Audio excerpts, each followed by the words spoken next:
All right, good afternoon. I would almost say it's a pleasure to see all of you after a week off, but I may not go that far. Though it is nice to be back, and Fahan is enjoying a well-deserved break this week. Just to remember, please, all of you, mute your mics. I noticed some side conversations going on as we were getting ready for the briefing, so do please mute your mics. I will start off today with the Security Council, where this morning the head of the UN peace operations, Jean-Pierre Lacroix, said the political situation in the Central African Republic remains fragile and dominated by preparations for the presidential and legislative elections, which are scheduled for this December. Speaking about the volatile security situation, Mr. Lacroix said armed groups in the country, including signatories of the peace agreement, have acknowledged the Secretary General's appeal for a global ceasefire, while at the same time are still using violence for expansionist aims. He strongly condemned yesterday's ambush of a joint UN and National Defense Force patrol, allegedly by members of the 3R armed groups. The Undersecretary General added that he's deeply concerned by the continued violations of the peace agreement. The peacekeeping mission is working closely with the guarantors and other partners and engaging with the parties to encourage and facilitate dialogue. They're also maintaining a robust posture to protect civilians and mitigate threats by armed groups and militias. In the context of COVID-19 pandemic, the humanitarian situation is worsening and impacting the work of the UN mission. The mission has taken measures to support the government's response, prevent the spread of the virus, as well as to protect civilians and UN personnel. Mr. Lacroix ended his remarks by underscoring the need for continued support for the Central African Republic. Despite great strides in the implementation of the political agreement, he said it remains fragile and the forthcoming elections will be a major test for all of us. This afternoon, the Council will have a closed briefing on Burundi, as well as a vote on a resolution regarding Somalia. And on Somalia, I can tell you that the Secretary General welcomes today's virtual meeting in the country between President Mohamed Abdullahi Farmajo and the federal member states' leaders as an important step towards the resumption of dialogue and collaboration. He calls on all stakeholders to continue to engage in dialogue to advance national priorities, which require political consensus and broad support. The Secretary General further urges the federal, state, and state leaders to come together to jointly address the challenges caused by the pandemic. And over the weekend, you will have seen that we issued a statement in which the Secretary General said he's following with concern the recent political developments in Mali. He expressed his full support for the ongoing efforts of the economic community for West African states, and in particular for its declaration on June 19, calling for an inclusive dialogue. The Secretary General also called on all political leaders to send clear messages to their supporters to exercise the utmost restraint and refrain from any actions that are likely to further tensions. Turning to Syria, our humanitarian colleagues there tell us that 15 new COVID-19 cases have now been confirmed by the government, bringing the number of cases identified by authorities to 219, including 83 recoveries and 7 deaths. The UN remains concerned by the economic impact of the pandemic on millions of women, children, and men across Syria, whose healthcare system has been decimated by almost a decade of war. Prior to the crisis, some 80% of people in Syria lived below the poverty line with high levels of food insecurity.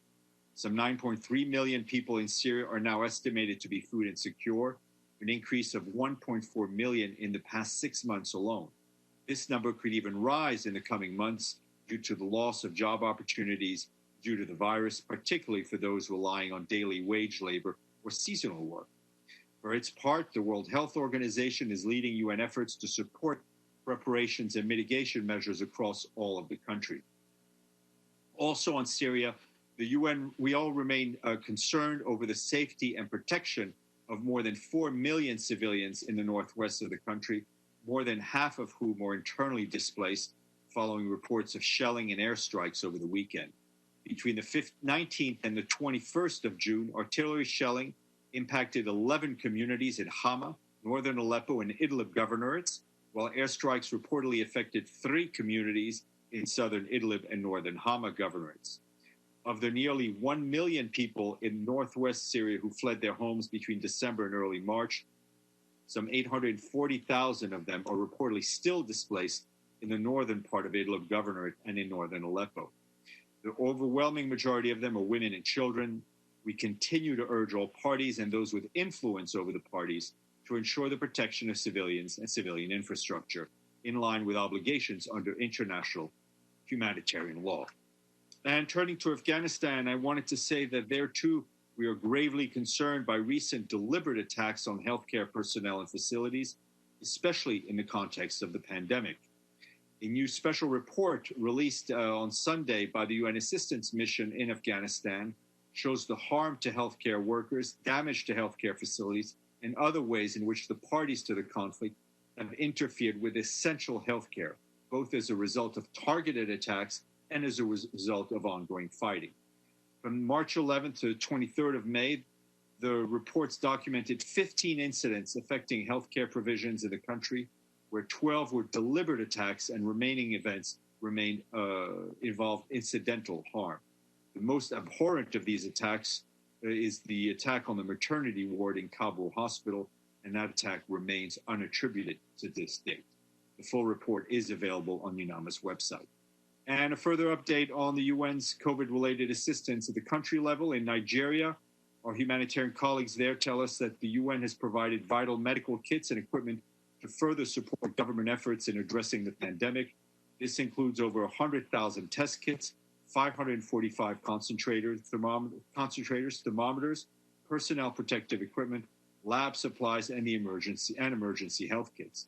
The procurement of these supplies was made possible by the One UN COVID-19 Basket Fund, jointly launched with the Nigerian government in early April.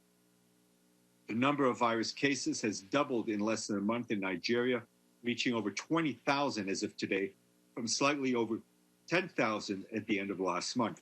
Fatalities also nearly doubled during the same period. And from Malawi, where the virus has deeply impacted livelihoods and the economy, there are 730 cases and 11 confirmed deaths. The UN team, led by our resident coordinator, Maria Jose Torres, is helping the government respond by delivering life-saving goods in several parts of the country. The UN and our partners have donated 15,000 face masks, 4,000 gowns to authorities. We've also provided care and shelter items for Malawans returning to their country, including from India and South Africa. The UN Children's Fund has led efforts to install 45 emergency latrines in border posts, and more than 1.4 million people have received messages on hygiene. The UN and our partners have also tested more than 1,400 returnees, nearly 170 of them testing positive and receiving care, as well as food and personal protective equipment. We're also supporting the government with guidelines to reopen schools and are distributing cash or food to 600,000 students currently out of school. UNICEF is providing material for students studying at home in hard-to-reach areas. The UN team is targeting 8 million people with COVID-19 prevention information over the radio and mobile phones. We are also partnering to address gender-based violence through hundreds of community victim support units. And the World Food Program, as well as the Food and Agriculture Organization, are leading our efforts to assess food security needs, to identify hotspots, to roll out the government's food and cash assistance program. And also on a related note, I expect a statement on the upcoming elections in Malawi to be issued by my office later today. And a few updates from our peacekeeping missions. In Darfur, the peacekeeping mission there conducted a mass awareness campaign using megaphones mounted on open vehicles and vans adorned with posters and banners with slogans on measures to mitigate and fight the virus. The campaign was conducted in towns and markets, as well as 10 camps for displaced people across Darfur. The mission estimates that more than 1 million residents from 5 Darfur states have been reached through this campaign. And in Mali, the peacekeeping mission continues to support the country's health ministry to fight the pandemic. Last week, the mission handed over 48 tons of medical supplies and equipment to the ministry, which is part of a total of 300 tons of expected equipment to be donated in support of the national response plan to the virus. in the regions of Mopti, Gao, Menaka, Tuedeni, Timbuktu, and Kidal. The mission also provided $2 million worth of personal protective equipment and hygiene materials. This is in addition to medical equipment and materials provided earlier this month in Timbuktu and Tuedeni. And the World Tourism Organization, otherwise known as U.N.W.A, today released the new data measuring the impact of COVID-19 on the tourism sector. After several months of unprecedented disruption, U.N.W.A says the sector is beginning to restart in some areas, most notably in the Northern Hemisphere destinations. At the same time, restrictions on travel remain in place in a majority of global destinations, and tourism remains one of the worst affected of all sectors. While April was expected to be one of the busiest times of the year due to the Easter holidays, the introduction of travel restriction has led to a fall of 97% in international tourist arrivals. Between January and April, international tourist arrivals declined by 44%, with a loss of about $195 billion from international tourism. According to UNWTO, among the potential impacts of the pandemic on tourism in 2020 is the risk to 100 to 120 million direct tourism jobs. And on Friday, after the briefing, we put out a note. Just to let you know, on Friday, after the briefing, we did put out a note about a senior personnel appointment, which I wanted to read into the record. The Secretary General appointed Najat Roshdi of Morocco as his deputy special coordinator for Lebanon. Ms. Roshdi will also serve as the resident coordinator as well as the humanitarian coordinator in Lebanon. Ms. Roshdi succeeds Philippe Lazzarini of Switzerland, who went on to head UNRWA, and the Secretary General is, of course, very grateful to Mr. Lazzarini's accomplishments and wishes him a continued success in his new appointment as Commissioner General. Ms. Roshdi brings over 20 years of experience in development and humanitarian assistance and international coordination in conflict and post-conflict areas, including through her latest assignment as senior advisor to the Special Envoy for Syria on humanitarian issues. And tomorrow, I want to let you know that the Secretary General will take part in a virtual ministerial conference on UNRWA called A Strong UNRWA, in a Challenging World, Mobilizing Collective Action. That meeting is being co-chaired by the Foreign Minister of Jordan and the Minister of International Development and Cooperation of Sweden. The event seeks to help UNRWA bridge its financial gap for 2020 and to ensure that it receives sufficient, predictable, and sustainable resources to continue delivering on its mandate in the coming years. And we anticipate that the Secretary General will also speak, or at least make some brief opening remarks at the press conference immediately after the virtual conference end. You will have or will be sent a media advisory on how to view the meeting and participate in the press conference, which is being hosted by UNRWA on a different platform. But more importantly, on Wednesday, I expect the Secretary General to be here with us for a real press conference to launch the UN Action Plan for COVID-19, which will lay out the UN action for a comprehensive response and recovery from the virus. The press conference also comes on the pre-eve of the 75th anniversary of the signing of the Charter of these United Nations, which, of course, as you know, took place in San Francisco. And we'll confirm that press conference later today. And please remember, if you want to send me, if you want me to see your questions on the chat, send it to all panelists or send it only to me by name. Do not send it to the person labeled as host, because that is our wise and competent technician who will be happy to receive your questions, but will not be happy to answer them. Let me put on my glasses, and go to the chat and see if I actually have any questions. Bear with me. All right. James Bays, go ahead, and then we'll go to Errol. James? Welcome back, Steph. Before I start, I have two questions, but just to be clear, the UNRWA event tomorrow, the SG is just going to make a statement. He will not take our questions. Just to be clear. That's right. He'll make. He's expected to speak at the opening, obviously, the event, and he may come and just deliver a closing statement at the press conference, but will likely not take questions. And then we will have, fingers crossed, a full-blown press conference with him and on Wednesday on WebEx in which he will be delighted to take your questions, especially you, James. Can I then start with two questions? The first one is the war of words that's been going on for a very long time about the Grand Ethiopian Renaissance Dam seems to have hit a new level. Certainly there have been statements from the foreign ministers of Egypt and Ethiopia in recent days. There's also been a letter that the Egyptian foreign minister has written to the Security Council. Can I check whether he's also written a letter to the Secretary General? And what is the Secretary General's position on this? How concerned is he that this dispute is only getting worse? And does he think it's time for him to use his good offices on this matter? Well, let me tell you, at this point, we're obviously watching very closely the developments, the various statements coming from the different parties around the Grand Ethiopian Renaissance Dam. From our point of view, I think we urge Egypt, we urge Ethiopia and Sudan to work together to intensify efforts to peacefully resolve outstanding differences. I think for us, it's important to underscore the importance of the 2015 Declaration of Principles on the dam.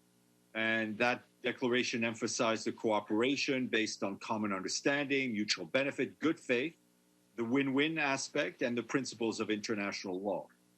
So at this point, we're encouraging progress towards an amicable agreement in accordance with these principles. And my second question also happens to deal with Egypt, and this is a different matter, though. Egypt threatening to intervene in Libya militarily. What is the Secretary General's reaction to that? Look, I think we've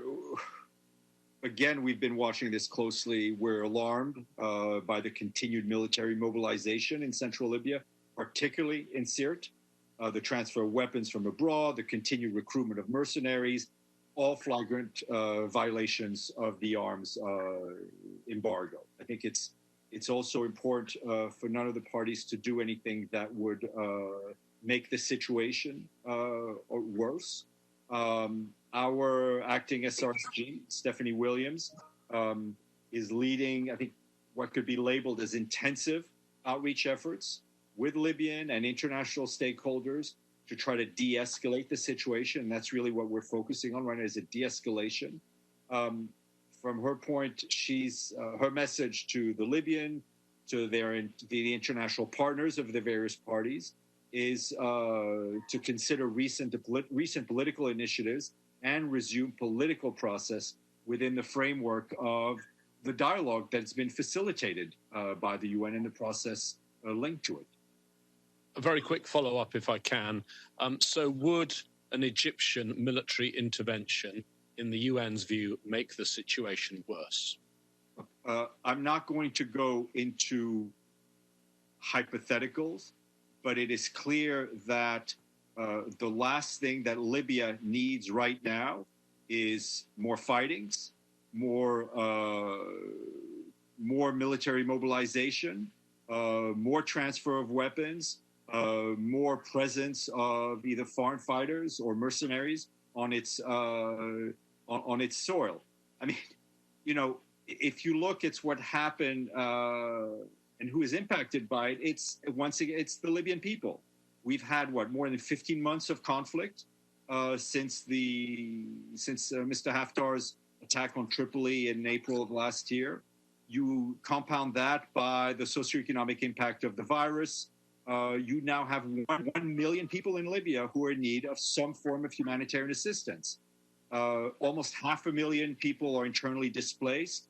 On top of that, you have more than 500,000 migrants, refugees, and asylum seekers.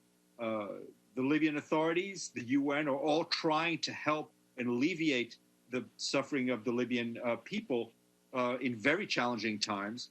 So what we are asking for is a halt to the fighting, and what we've seen very recently is alarming us, as I've said. Okay, let me go back to my list here. Errol.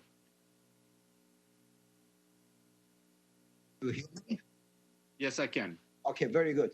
Hi, Steph. Hi, everybody. My question is, will the Secretary General deliver any kind of speech for Srebrenica since he's not going to be able to travel there, as he said? And number two, is there going to be any kind of virtual commemoration at the UN, and who will participate? On your second question, I don't know. We can try to find out. I've no doubt there will be a message or a statement from the Secretary General on the Srebrenica anniversary. We'll keep you posted. Thank you. Edie and then Abdelhamid. Thank you very much, Steph. I have a follow-up on Libya. Italy, Germany, and the United States are pushing for a ceasefire and de-escalation of tensions in Libya following this warning from Egypt that it would intervene militarily if Turkish-backed forces attacked Sirte. They say that a ceasefire is urgent, and they also say the naming of a United Nations envoy is urgent, as well as strong enforcement of the arms embargo. What is the situation of the naming of a new UN envoy? Well, that process continues, but as you know, the process of naming a head of a mission, right, to succeed our the SRSG that we had, and any special representative goes through the Security Council. Council, and it has its own processes and its own way of working. So we continue to work with them on that. Though I would also want to underscore that Stephanie Williams is firmly in charge and firmly in command, and the mission has a very strong leader at this time. Can I follow up and ask, what role is the United Nations playing in this effort by Italy, Germany, and the United States? Look, I mean, I think for a ceasefire. We all want a cessation of hostilities. We all want a ceasefire, and we've been talking about it. I would venture to say since April of 2019. So this is not something that is new to us. It's been our message for a long time. Ms. Williams continues to be in touch with all the parties, which means the parties in Libya and the parties that have an influence of those who are in Libya, with the message of the need to quickly de-escalate and a need of cessation of hostilities, and to resume the political dialogue, of course. Abdelhamid. Thank you, Stéphane. Welcome back. I just want to say I sent you an email while you were away. I expect an answer from you. My question is about Wednesday's meeting, Stéphane, on the Middle East, including Palestinian question. It's a ministerial meeting, and the debate will be over the annexation. First, would the SG participate in this important meeting? I'm not able to confirm it at this point, but I would not be surprised if he did participate alongside with Mr. Mladenov. Is there any scheduled meeting between him and the Palestinian foreign minister who will be delivering the speech on behalf of Palestine? Not that I'm aware, but I can check. Thank you very much. You're very welcome. Ibtisam and then Toby. Hi, Steph. Welcome back. I have two questions. One also on Palestine. Could you give us more a clear picture? Which efforts did the Secretary General undertake to put more pressure on Israelis against the annexation? Anything in that direction? And also on Libya, a follow-up, and on the issue of the Egyptian announcement. Did the Secretary General try to, make phone calls with the Egyptian president, try to contact parties who have more influence on Egyptian? Thank you. On Egypt. On that part, I would just say that contacts have been had at various levels, and I will leave it at that. On your first question, this has been Mr. Mladenov's message. I think what he's delivered publicly, notably in his last Security Council briefing, he has delivered privately to his counterparts in Israel. And obviously, that's an central issue of what will be addressed on Wednesday in the Security Council. Could I have a follow-up? Yep. This message is nothing new. You have been talking about it and repeating it, and I'm aware of the fact that the UN has also limited. But is there other things regarding the quartet or other steps that you are trying to take? And could you say more about that? We've been in touch, as I've said from here, we've been in touch with the quartet partners. Mr. Mladenov has spent a lot of time talking to his quartet counterpart. As it's clear to you, we have not been able to announce a full meeting of the quartet, which is something that we would like to see, which I think could be an important mechanism. Okay, Toby and then Maria. Hi, Steph. Thanks very much. Just want to ask about Syria COVID cases. Seems to be very low with 7 deaths and only 219 cases in the country. Do you have any more information about why that is? It seems like really a stroke of good luck. I think in parts of Syria that are where security is an issue, that are in conflict, I think it would not be surprising if we had an underreporting of cases, given the impact of the conflict in Syria on the healthcare system. Okay, Maria. Hi, Steph. Taking into account that PGA just announced that General Assembly Week will be virtual this year, and still there are discussions about P5 summit, like in one of the places when it would be held was named the General Assembly. Do you foresee the possibility of still this P5 conference leaders to come to UN to hold this meeting? And was Russian mission probably in touch with Secretariat on this matter? I'm not aware that they were in touch with us on this. Obviously, whatever member states decide, we will support. I think it seems to me that there needs to be some agreement amongst the P5, and then the Secretariat will be there, as it always is, to support member states in whichever way they want. Okay, Abdelhamid, did you have another question? Yes, I do. Can you hear me? Yes, I can. Okay.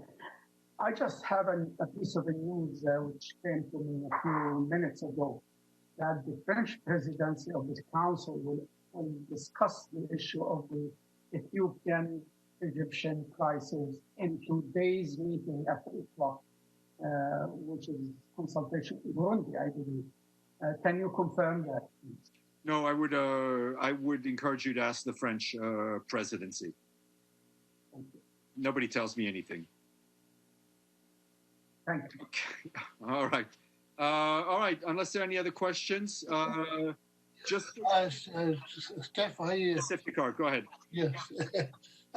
About this report on the attacks on health facilities in Afghanistan, what is the unanimous assessment about the progress towards holding intra-Afghan dialogue? Look, we very much still hope that these that the dialogues will move forward in a concrete way. We are in touch with the parties, but this is an Afghan-led process, which we of course are supporting. I just want to add that if the SG does participate in the press event tomorrow, we will likely not have a noon briefing because it's too much stuff going on at once.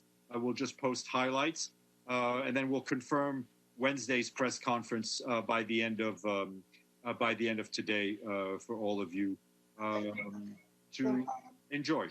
All right. Take care. Thank you all. Didn't take it. Thank you. Bye.